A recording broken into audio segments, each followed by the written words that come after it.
பரிசுத்தமாக இருக்கிறவன் இன்னும் பரிசுத்தமாகணும். அநியாயம் செய்யும் பண்ணிட்டே இருக்கட்டும், நீ நீதி செஞ்சுட்டு இன்னும் நீதி செய்.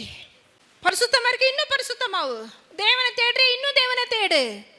தேவனை அண்டு இருக்க இன்னும் தேவனை அண்டு. இன்னும் தேவனை துதி. இன்னும் தேவனுக்காக காத்துரு. இன்னும் பொறுமையாயிரு. இன்னும் தாழ்மையாயிரு. எல்லாம் இன்னும் இன்னும் தான் நம்ம கூட்டணும். எத்தனை நாள் பொறுமையா இருக்கிறது? எத்தனை நாள் தாழ்மையா இருக்கிறது?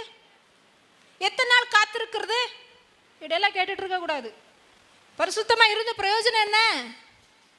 அநியாயம் செய்யறவன் அநியாயம் தானே செஞ்சுட்டு இருக்கான், நல்லா இருக்கா, அவனை இருந்துட்டு போட்டோம். ஆனா நீ உன்னுடைய ரத்தப்பழி விசாரிக்கப்படணும்னா நீ எப்படி இருக்கணும் தெரியுமா? இன்னும் பரிசுத்தமா இருக்கணும், இன்னும் நீதி செய்யணும், இன்னும் பொறுமையா இருக்கணும், இன்னும் அன்பு செய்யணும், இன்னும் மன்னிக்கணும், இன்னும் தாழ்மையா இருக்கணும். ஆமென்.